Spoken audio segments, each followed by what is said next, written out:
Good afternoon, everyone. I'm Barbara Ham Lee. 2 African-American men killed by 2 white police officers.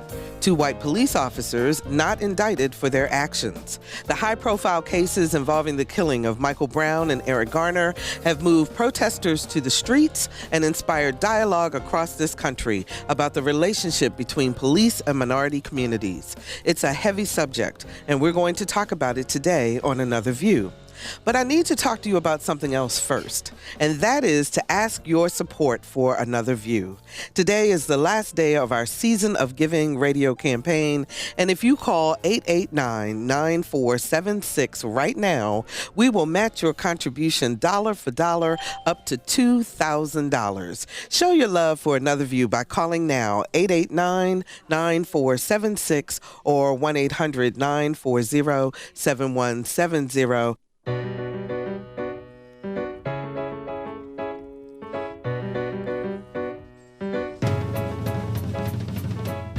Discussing today's topics from an African American perspective, this is Another View. Hello, everyone, and welcome to Another View. I'm Barbara Ham Lee. Thanks to all of you who have already given your pledge of support for Another View during this last day of our membership drive called Season of Giving. Remember, if you call 889-9476 during today's show, your pledge of support will be matched dollar for dollar up to $2,000. We'll check in at the end of the show to see how we're doing. But now let's get to our roundtable. Please welcome Roger Chesley, columnist for the Virginian-Pilot, and you can read his articles every Tuesday, Thursday, and Saturday. Hi, Roger. Hi, Barbara. Merry Christmas to you. Merry Christmas to you, Happy too. holidays. Absolutely. Carol Pretlow, who is a political science professor from Norfolk State University. Hi, Carol. How you doing? Hi, Barbara. Good to see you. And author, journalist, and talk show host Wil LaVeist. Will, I had a ball on your show this week. Thank you so much for inviting me. Thank you for finally showing up. And happy holidays to you. Merry Happy Christmas. holidays to you, too. And joining us by phone is our favorite curmudgeon, Bill Thomas. Merry Hi, Christmas, Bill. everybody. Merry Christmas to you, Bill. Sorry we couldn't get you across the water, but it'll be a lively conversation anyway. Well, thank you for your patience. Absolutely. So, Michael Brown and Eric Garner, Darren Wilson and Daniel Pantaleo, Ferguson, Missouri, Staten Island, New York, Midwest, and the East Coast. What do they all share in common? 2 black men killed, 2 white officers not indicted, not held criminally responsible for their actions. Before we start the conversation, I want to play a clip from Constance Connie Rice, who has led multiracial coalitions of lawyers and clients, winning billions in damages and policy changes through traditional class action civil rights cases. She's described as an activist lawyer and a civil rights attorney. What you are about to hear came from her December 5th interview on NPR's Morning Edition. I have known cops who didn't have a racist idea in their bodies and, in fact, had adopted black children. They went to black churches on the weekend, and these are white cops. They weren't consciously racist. But you know what they had in their minds that made them act out and beat a black suspect unwarrantedly? You want to know what they had in their minds? They had fear. They were afraid of black men. I know a lot of white cops who have told me, and I interviewed over 900 police officers in 18 months, and they started talking to me. It was almost like a therapy session for them. I didn't realize they needed an outlet to talk. They would tell me things that just left my mouth hanging open. Miss Rice, can I tell you something? Yes, you can tell me something. You won't use it against me. No, I won't use it against you. And they would say things like, Miss Rice, I'm scared of black men. Black men terrify me. I'm really scared of them. You know, black men who come out of prison, they've got great Hulk strength, and I'm afraid they're going to kill me. Miss Rice, can you teach me how not to be afraid of black men? I mean, this is cops who are 6 feet, 6'4". You know, the cop in Ferguson was 6'4", talking about he was terrified. Well, when cops are scared, David, they kill, and they do things that don't make sense to you and me. Well, can you teach me how to not be afraid of black men? I mean, from a black man's perspective, how does that make you feel? What do you think about that statement and what she said? I think it's a pretty strong and honest statement.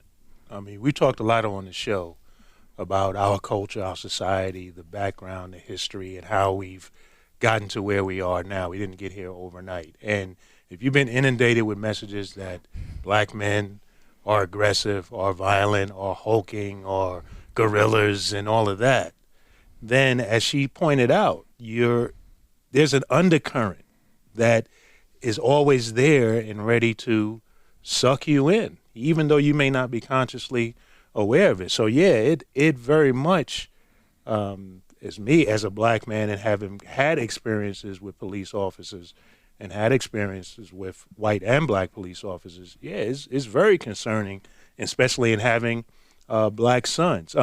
Quickly, I was having a conversation with my son, my middle son, Josh, who's 23, and we were talking about this, and he was saying, yeah, that there's some change that needs to happen, or that room for change on both sides, because people don't realize that, for example, when you approach, and I don't mean to use an animal as an example to perpetuate a stereotype, but a lot of people, but I have a dog, and people who have dogs understand that a lot of times if you approach a dog and a dog is reacting to you, it's not because the dog is just wants to attack you. The dog is fearful. And you approach a snake. A snake is going to strike you because it's fearful about what it thinks you're going to do to it. And so there's room for change on both sides to realize that, yeah, fear is at the root of a lot of this behavior. Roger.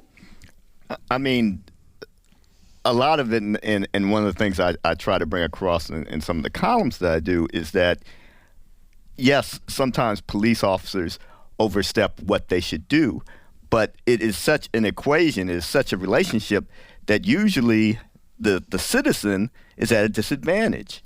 The citizen can be killed and there might not be any redress. I want, first and foremost, I want citizens and people who look like us, I want us to live through these encounters. And then secondly, I want police officers to stop being so heavy-handed, I think, in a lot of instances where there's no need for that. Let's remember the underlying issues that that precipitated why these police officers, confronted these individuals. In one case, there was a gentleman who had stolen cigarillos and was walking down the middle of the street.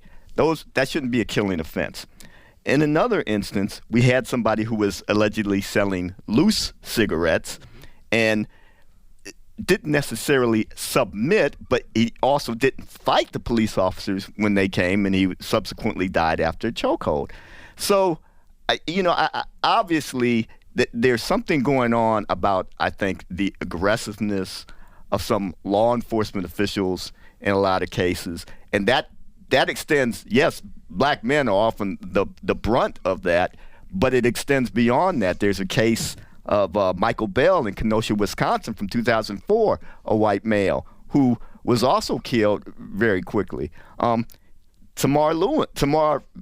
Rice, this 12-year-old boy who was playing with a toy gun and was killed within 2 seconds after police rolled up. So, yes, I want us as black men, black women, and everybody to respect law enforcement, but I also want law enforcement to have some sense of proportion when they initiate stops. I want to bring up too, in the Tamir Rice case, also what struck me was that in the police communication over the radio, the officer described this 12-year-old boy as a 20-year-old.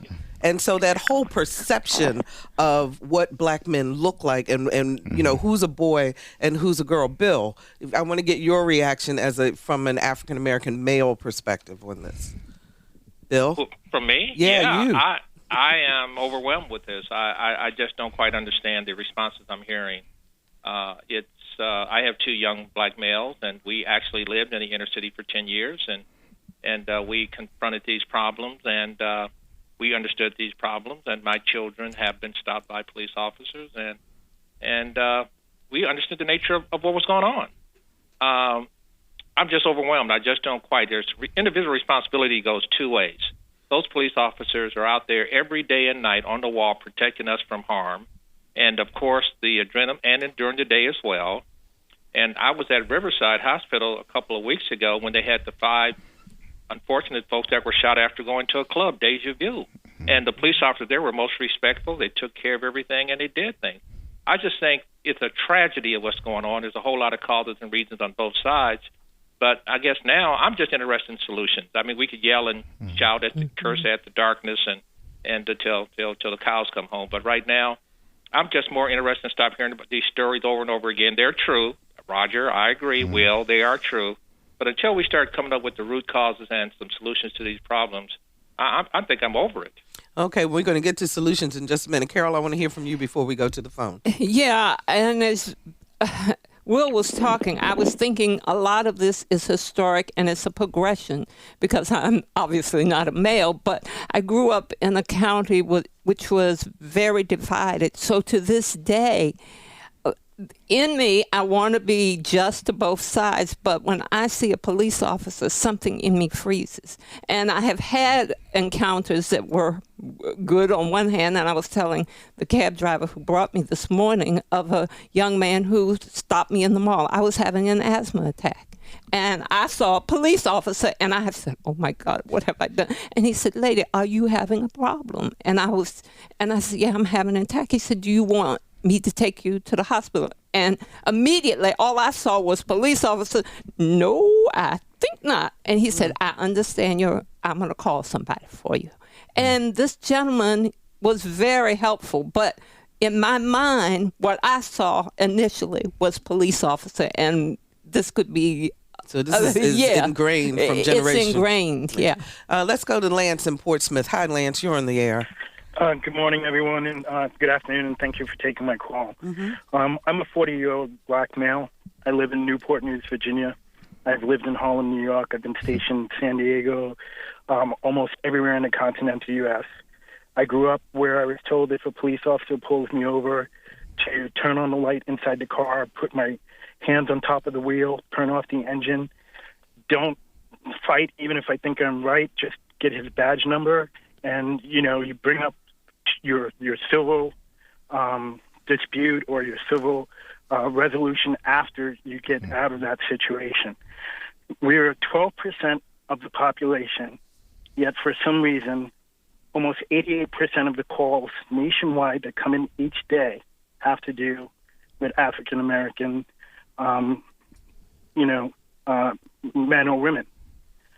I believe the solution is education is directly related to crime. Us as a people have to take responsible for our side of it. Black leaders need to not just step up when there's a situation, because I think it's like every 2.5, 3 seconds, there's an interaction between law enforcement and a black male or a black female.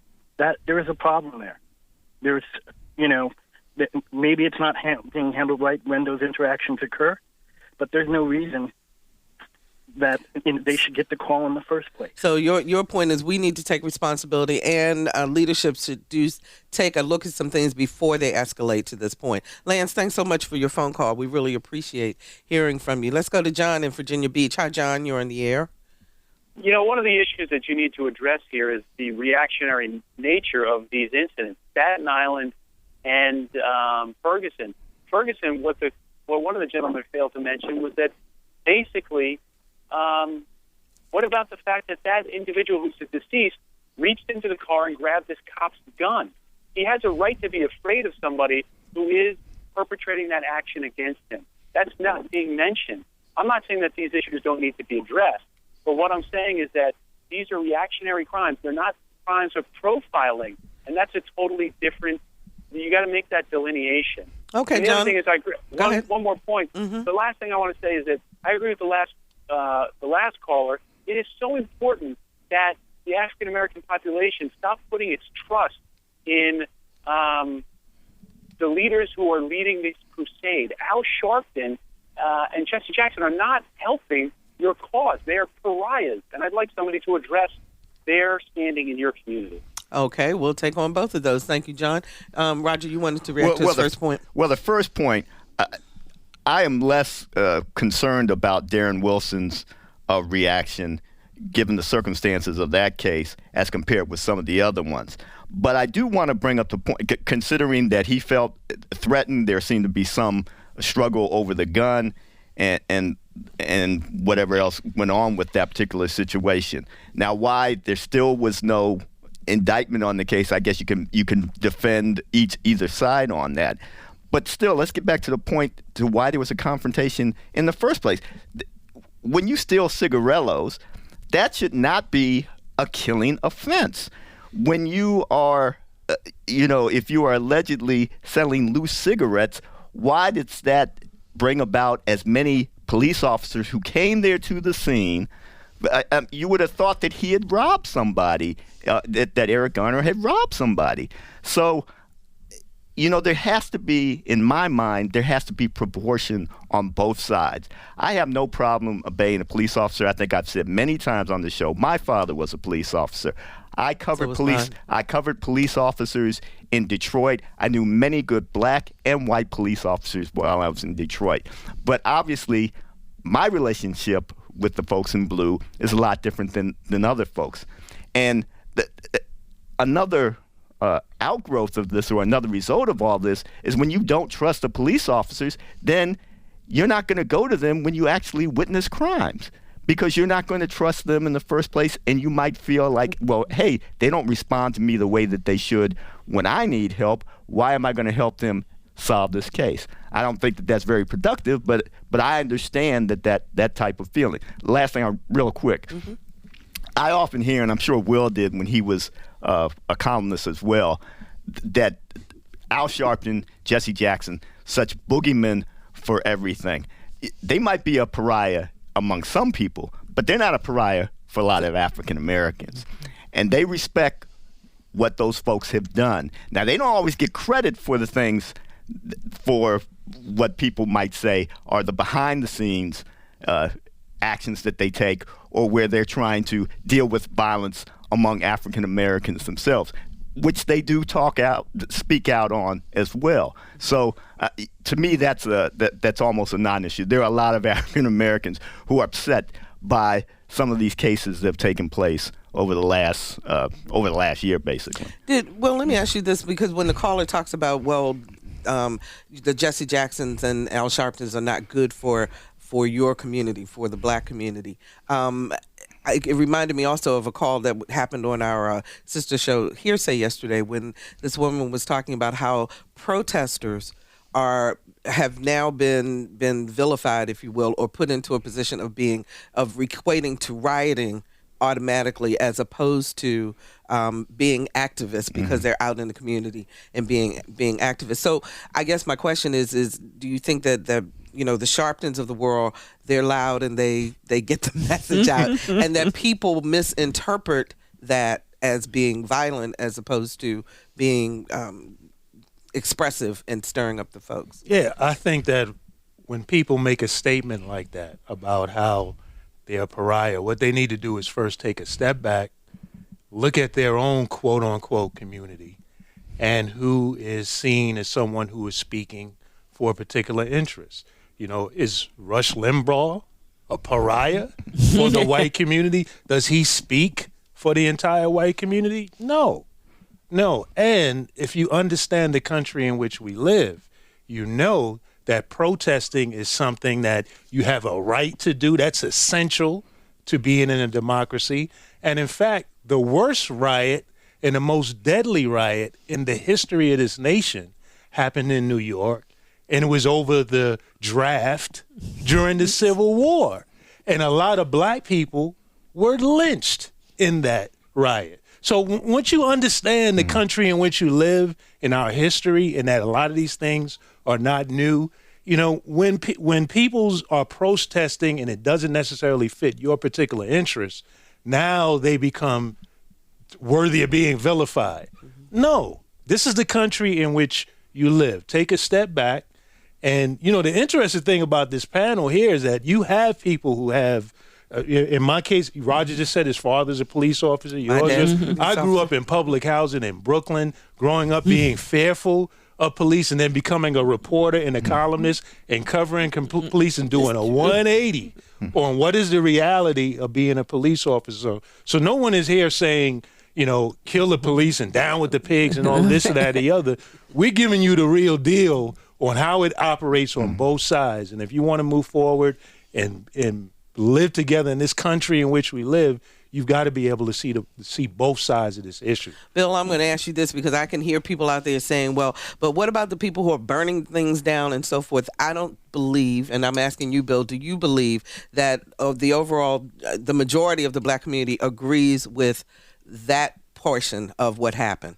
No, they don't. And the majority of the community, if you took a survey or a poll, will not agree with, in my judgment, we'll get the numbers to back that up, what Reverend Jackson and Reverend Sharpton are doing now, today, which I think is very harmful. I didn't fear the police growing up. I feared my parents. If I was walking down the street, in the middle of the street in Kansas City, Kansas, and some neighbor would call my mom and would call my dad and said, your knucklehead son was walking down the street, I would be quickly banished by him when he got home. So there's law and order. Nobody's mad at or discounting the people who are legitimately protesting. They are angry with the mobs, the people that are stealing and cheating, and nobody talks about the other young man who was killed in Ferguson, the black guy, during one of these riots. Nobody's complaining about peaceful, loving protests. They're talking about robs and hoodlums running up down the street, stealing, killing, beating, hoarding. Those are the people that the people in America should be mad about, and there's no equivalency on that. That's just a fact. You can take it any kind of way you want to. Well, most of the people that they say who were involved in that activity actually were not even from Ferguson. They were from outside the area. Were they black? And to Sharpton's credit, and to Sharpton spoke out very strongly against those people and that behavior. He started the stuff. Let's go to Rachel and Denby. Hi, Rachel. You're on the air. Hi. I had a question and a comment about the little 12-year-old that was shot. It seems that no one is addressing the fact that he had a toy gun, but from the police point of view, by the time you get close enough to see that it's a toy gun, you could be shot. Why isn't something being done about the selling of these weapons that are toys that look like weapons? Why do we perpetuate that, and why are parents letting their children have these, or why are they buying them for Christmas and stuff, guns and knives and things that are really toys, but they look like real weapons? Okay, Rachel, thank you. We'll get a response from the panel. Roger. You wonder what the parents were thinking about in that particular case. You wonder, there was some tip that was supposed to be orange on the gun that would have helped to signify that it was just a toy. You wonder why they let him out there by himself to do what he was doing. He apparently was pointing the gun at folks. However, when the police officers rolled up, it seemed like they gave themselves no option. If the young man pointed to him, they were going to be, and they really thought it was a real gun, they would have been so close that they would have had almost no options. You wonder, what was their training in that particular case? And Leonard Pitts, in a recent column, he made point that in a case in Michigan where officers confronted a man who was outside with a shotgun, they talked with him for 40 minutes before, getting him calmed down, and then he got the gun back the next day. And the point was, they felt like they could spend 40 minutes in one case with somebody who had a shotgun, who was a man. Which is what they're supposed to do. Right. But 2 seconds after rolling up on this 12-year-old boy, they shot him. I think that's the issue, is the quickness that it happened. That's what we're talking about. No, go ahead, Carol. And I don't know much about police procedures, but I was thinking, this is a child. Did they not see that it was a child when they rolled up? Then could they have done a warning shot or something in the air? So police are not taught to do warning shots. Police are taught. If they feel that their life is in danger, they are taught to if they're going to use their gun, they're taught to use their gun. However, in terms of the child not knowing he was a child, the police officer described him as a 20-year-old. Yeah, but when they pulled up on, they were describing what they saw, and they described this 12-year-old as a 20-year-old. Yes. And Barbara, that is what people are protesting. That is at the root of this. Is why is it that it seems that when it comes to an African American, that a 12-year-old becomes a 20-year-old and doesn't get the 40 minutes of being talked down, which we know that's what police are trained to do. That's the root. Why is that? Why is it that when something like this happens, the immediate response is, well, why are you not talking about all of the black-on-black crime that goes on? We start talking about that, and it's like, wait a minute. We talked about this on this show. Most crime is intra-racial. So what does that mean? We have a white-on-white crime problem. We have a brown-on-brown crime problem. So why is it that when we have an incident where a public servant paid by our tax dollars, right, in a country of laws, their role is to maintain law and order, why does it seem that when these confrontations happen and it involves African Americans, they don't get the benefit of the doubt? This is what the root of the protests are about. That's it. Let's go to Ali in Norfolk. Hi, Ali. You're on the air. Yes. Thank you so much. You know, the fact that Michael Brown was the officer, I saw the interview, accused him of reaching in the car, being aggressive, looking like a demon, and reaching for his weapon. I don't buy that because I've studied the history of black men being killed over the past 500 years. And if you go back when we was enslaved, you know, really, the white man has been killing us for 400 years. He has a history of killing black people. In fact, even during slavery time, they had vigilante groups, what we would call a police force back then. They wasn't legal with badges, but they just went random killing innocent black people throughout the South, all around the country. So I think it's a history of killing black people, and that tells us today we should understand that, look, you know, a black life has no value, as my father once said. And my mother once told me the same thing, that a black life is worthless in the American society.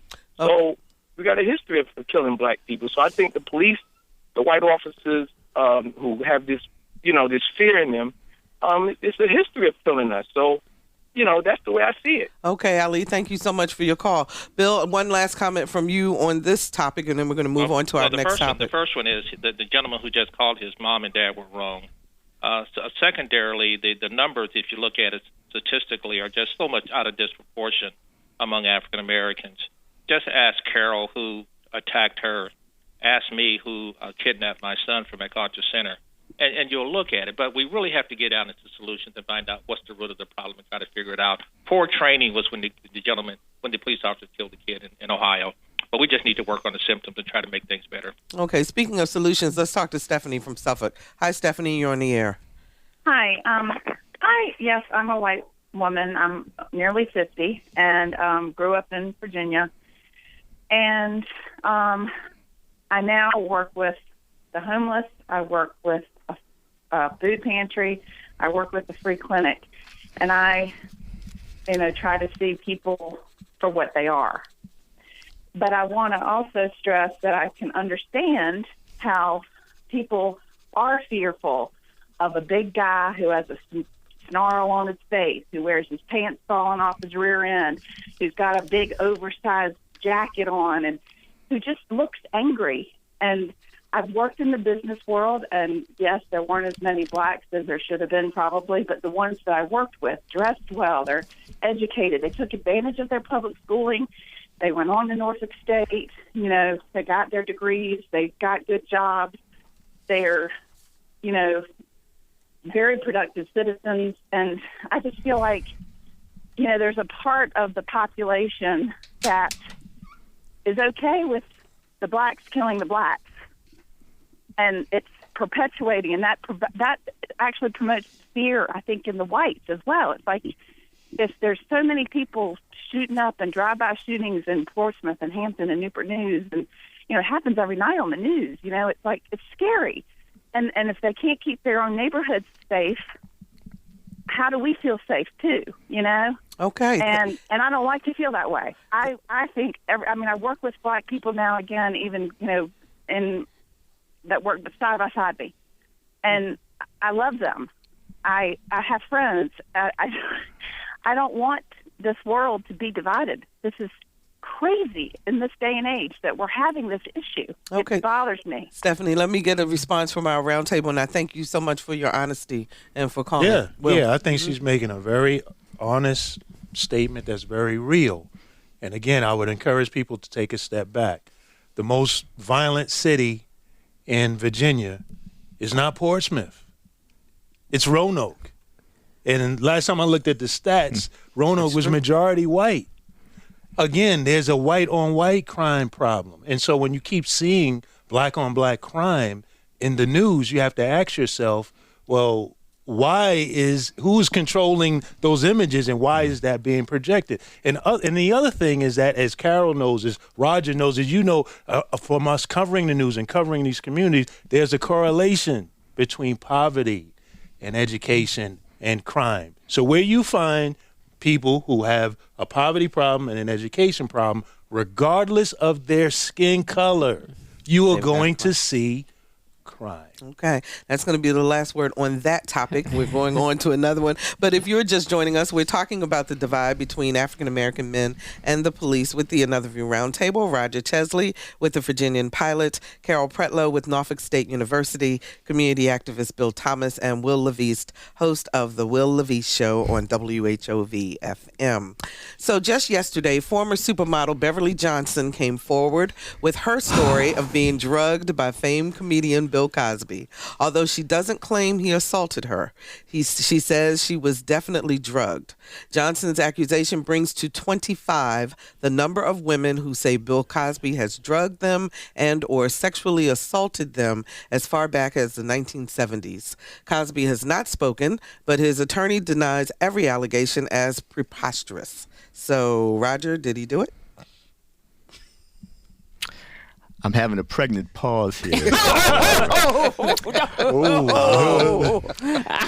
It's poor choice of words, Roger. Well, that's exactly why I used it. Where there's so much smoke, it's hard to say that there's no fire there. What we know about the whole specter of rape and the whole specter of sexual assault, in the sense that oftentimes women do not report when the crime happens for whatever reason or another.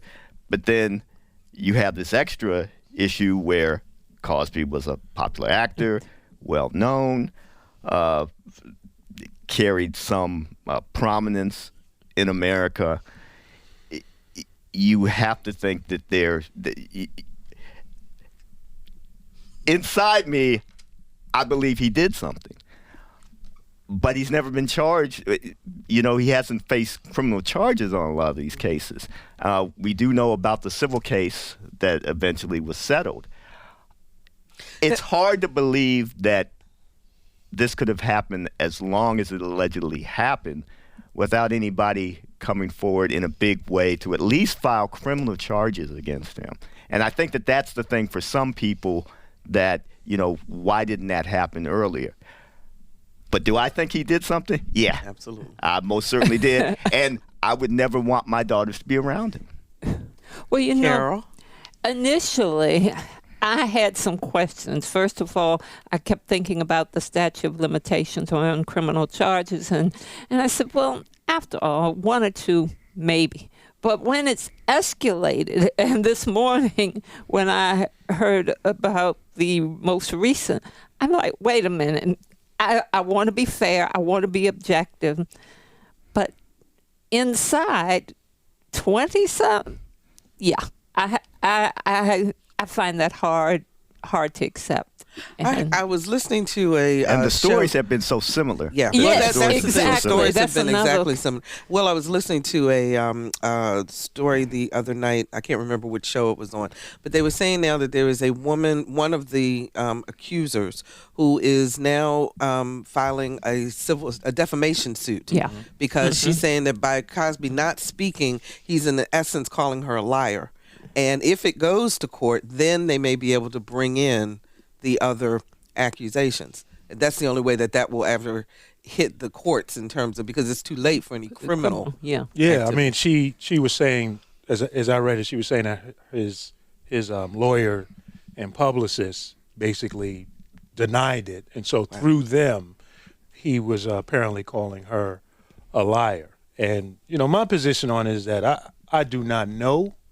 I do know that Mr. Cosby is innocent until proven otherwise. And in this country, you have to hold to that.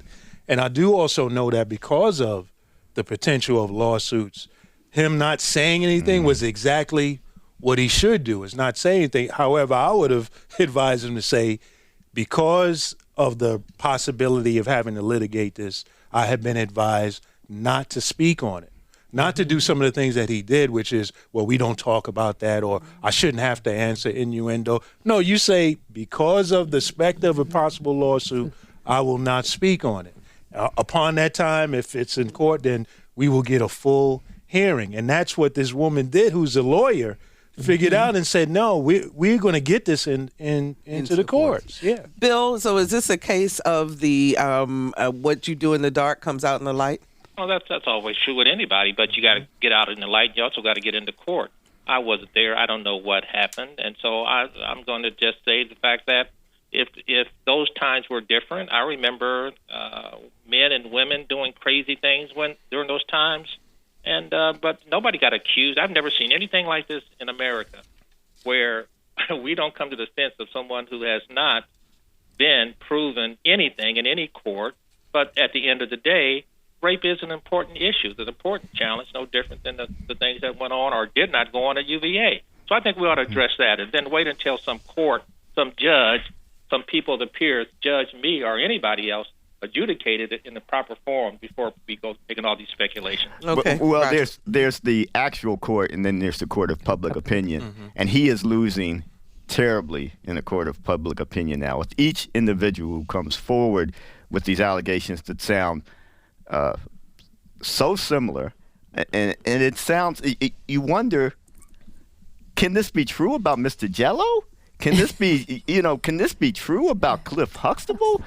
But yet so many of these stories sound the same. Exactly. Let's talk to Sonia in Hampton. Hi, Sonia. You're in the air.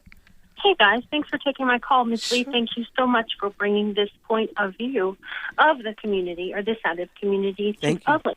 You're wonderful. Thank you. But my point, or my comment is concerning, we're so very concerned with his reputation and his public view, but we've lost sight of all of these women that have for so many years carried this burden. And of course, nobody knows if it's true or not, but if in fact it is, nobody's really looking at the point of view that they've carried all of this for so many years. We're so concerned with his feelings and his opinion and his standing, and he's not even saying anything. But like you said, all of these similar stories are coming out, and the anguish. And I guess they say 1 in 4 women are battered or have been sexually abused and don't say anything. It's quite a scary statistic, but nobody's really pointing out that point of view until is it Beverly Johnson? Until she actually came forward with this story, and that was her saying, for so many years I've carried this burden, and I couldn't anymore. When her friend, she said she and the first woman, the other supermodel, when she came out, they were raking her through the coals until all of these stories one by one came out.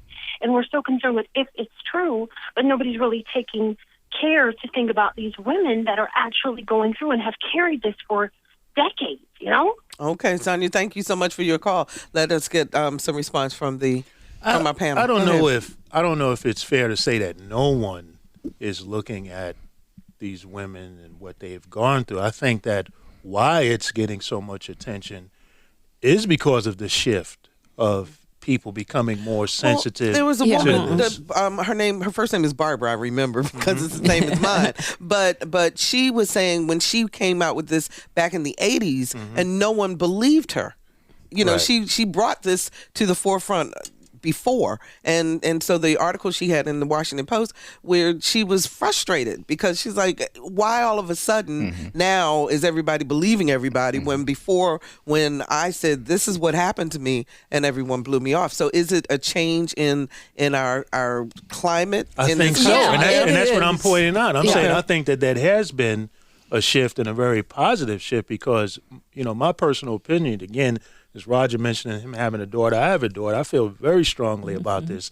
And I think for such a long time, the default position has been, again, if someone brings a rape accusation, well, what did you do, woman, to cause this? It's almost similar to like what I said earlier about African-American community. You've got a confrontation, then it becomes, well, what did the victim do? Or why do you have black on black crime? It's like that's the default. The default position needs to be, okay, let's take this seriously.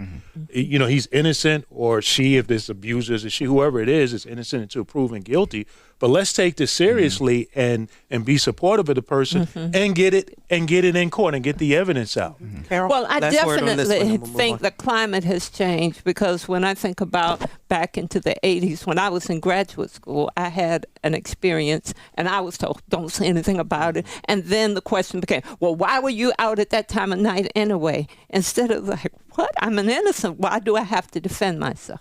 And the whole idea, women were taught to be embarrassed. Well, now we know it's not your embarrassment. It's the community's embarrassment for not getting in, digging out the facts, and finding out what happened, and then bringing these people to trial. And Go ahead, Roger. you wonder, have there been people who enabled Mr. Cosby over all this time? That's a good point. I would also like to hear, and I'm sure it's not going to happen probably anytime soon, I want to know what Camille Cosby thinks about all this. You know, I mean, she's been presented as this paragon of virtue and this upright woman, and you know, I'm just wondering what she thinks about all these allegations. And, you know, and she's had a life that obviously has had some tragedy in it with the killing of her son. But you know, was she silent in that conversation with the AP? If you watch the video and just watch her face. But Bill, I heard you moan on the phone. So go ahead. Mrs. Cosby has done nothing, and Roger, what you said that's not very good. She has done nothing. I didn't say she's done anything. I just want to know what she feels. Why? It's none of your business. She's a private citizen. She doesn't have to. She has not been a private citizen for a long time, Bill. Oh, she is a private citizen. She's in the private sector. She is a private citizen making money to earn for her family and to deal with their things. So I don't know. A philanthropist and very public person, Bill. All right, let's move on to the next topic. Let's move on to the next topic. The Southern Association of Colleges and Schools this week placed Norfolk State University on probation, one step away from losing accreditation unless things turn around.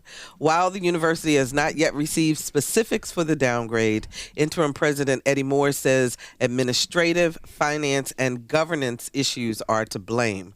Last evening, the blame game started with the current administration blaming the Atwater administration and Atwater fighting back. What do you think is going to happen to NSU? And Bill, I know you have some very strong feelings about this, so I'm going to start with you first. Oh, I think it's tragic. I think Norfolk State is too great of an institution and a beam of hope for so many African Americans that have gone there and done well. I had a nice conversation with Lisa about that as well. I just think it's tragic that we're not focusing on the source of what needs to be done. And what's the source? The source is, in my judgment, is the fact we don't have enough kids that are prepared to go to college. And Norfolk State is trying to do a noble thing to bring kids up to being educatable at a college level. That's noble. But that isn't the purpose of a university. A purpose of a university is to take kids who are ready, the bright, and the ones that have challenges but can overcome those and educate them. It's just a tragedy all the way around. Carol? Yeah, Bill, I agree with you to some extent, but and I understand the purpose of a university. But when you go back and look at the creation of Norfolk State. And in fact, the first president, Dr. Brooks, said, we take students from wherever they are and bring them up. And I feel that the faculty, and I can't speak from the administration point of view or know all of the intricacies of that because I'm not an administrator, but from the teacher's point of view, I think we are doing everything we can to fulfill that mission. You are. Yes, and I think that let's not throw the baby out with the bathwater here. Let's keep on doing what we do well, teaching, instructing, and helping. Bill, I find it interesting, though, that you go back to the root of the student when it has been clearly stated that it's the governance, it's the running of the institution that seems to be the problem. I'm just wondering why you feel that it has to go down to academics when academics aren't listed. No. We're not talking about academics. As she just said, that the teachers and professors and faculty are doing the best they can and overboard doing it. They don't get paid for what they're doing and the service that they are rendering the city of Norfolk and the Commonwealth of Virginia. What I'm saying is the fact that schools have expanded over 10-fold since 20 years. Tuition have gone up 15-fold. And kids are coming in here getting saddled with debt that are not college educatable. And there needs to be other options. You do not have to go to college to get a job today. And what I'm saying is the fact that you can't. Colleges is a business enterprise. It's an educational business enterprise. And if you don't have revenues, nothing else works. You're not going to get a good president. You're not going to get the best faculty, and you're not going to get the best student. And it just feeds off of each other. So that's what I'm saying. It's just the way it works. Okay, but that doesn't seem to be the root of the whole issue of what Sachs has been talking about, and the smackdown that Sachs really gave to NSU. And, you know, I think we shouldn't be worrying about which administration, whether it was the Atwater administration or the current administration with President Moore, as to who's at fault. There's some problems there that Sachs has identified, and hopefully we'll get a better sense of that when the fuller report comes out. But there was some feeling that maybe they would get less, they would be taken off any type of warning. Right. Their expectation instead, was to go the other way. And instead, the sanctions are even worse this time than it was previously. And I want to tell you, you know, I've interviewed Belle Whelan before, and this seemed to be a very harsh smackdown for the way she generally talks and the measured language she usually uses. With Sachs? With Sachs. Okay. You know, this was a very harsh smackdown that NSU received. And this is not good for the university. It puts a cloud over people who might think about going there because they're going to say, hey, what is my degree going to be worth if the school lacks accreditation or if the school is under some type of warning? So there's some work that NSU has to do, and I was not necessarily comforted by any more statements afterward. That's why I don't know where Bill is going with that, because the victims here are the students, the alumni, and the teachers that are there dedicating themselves trying to raise up these students. So to start talking about that being the root of the problem, I don't know where he's going with that, because at the community college level, for example, they take students who are wherever they are. But we're not getting this information about Thomas Nelson or Tidewater Community College. Those are two local systems here for people listening on the web, that they're having a problem with Sachs and finances. And that's so I don't understand what he's talking about. Because you don't understand academics. That is the purpose of a community college, to take those kids who need the help, who need Did you hear what Carol just said? Did you just hear what Carol said about the mission? They do not get paid for doing that. They don't get reimbursed for doing that. And actually, President Obama is coming out with another scale that's going to hurt them even more, where you got to have kids graduating on time. They can't be all debted up. It's going to get worse, and that's where Belle Whelan is looking. She's looking in the future. Now, I've been... No, let me finish this. I've been on a couple of good universities. I worked for a great university, and I was on the board for years, the longest-serving board member on Christopher Newport University. And we understand where the future is going. You can't stay in the past. because if you do, you're not going to be successful. And it does take students to attract other students. And lastly, even with Mr. Moore, he does not have research credentials. Let me give you one quick example. Yeah, because we got about 2 minutes left. UVA and Virginia Tech get about $100 million, $200 million in research grants a year. You get a 50% profit as such. It's called indirect charge for having that.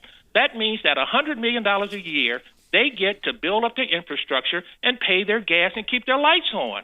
And you can just look at those kind of things for alternative sources of revenues so you don't have to raise the students. You can give them scholarship and you can be healthy. Those are the dynamics of 21st century higher education.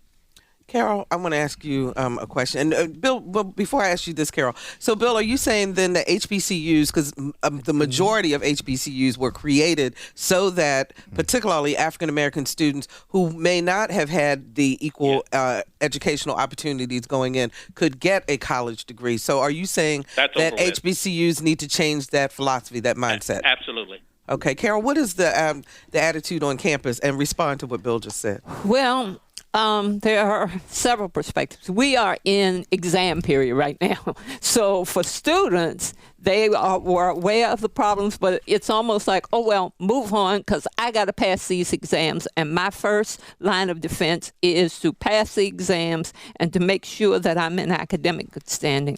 From the professor's point of view, it's I'm here to help my students. I have to deal with right now. Now, as for the future, we need to work on it, and we need to understand these counter perspectives. Yes, we know that there are problems with the perception of Norfolk State and HBCUs. But if we throw up our hands and move away and say the future is for the UVAs and the Georgetowns and all of that, then what happens to us as a people? And that's our perspective. Carol, you got the very last word. Thank you all roundtable so much. This has been an incredible conversation. Bill Thomas over at Hampton University, Wil LaVeist, host of the Wil LaVeist Show, Carol Pretlow, political science professor at Norfolk State University, and Roger Chesley, columnist for the Virginian-Pilot. And we thank you so much today for joining us for this critical discussion. It's because of your support that we can bring you Another View, an opportunity to hear today's issues discussed from a different perspective, the African-American perspective. It is our fervent hope on Another View that our conversations spur another view about an issue, and that through open dialogue we can bridge the racial gap in Hampton Roads and by extension throughout the country. It's not too late to call 889-9476 to make your pledge of support. We cannot do this show without your generous giving. For those of you who have made your contribution, thank you. Thank you for valuing not only Another View, but all the programs that we bring you on WHRO-FM and WHRV-FM rather. And we still have time to match that $2,000 matching grant. So give us a call now, 889-9476. And if you'd like to hear this show again or share it with a friend, please visit anotherviewradio.org. There you can download the podcast, and while you're at it, sign up for our eView newsletter. It's a once-a-week reminder of upcoming programs. Our theme music was composed and performed by Jay Sennett. Our show producer is Lisa Godley. Our audio engineer is Victor Bowen, and Morgan Chase from Hearsay fame answered our phones. I'm Barbara Ham Lee. Thanks for listening, everyone. Let's get together again next Friday at noon for Another View. Now let's get those phones ringing. It is time to make your pledge to Another View, 889-9476. See you next week.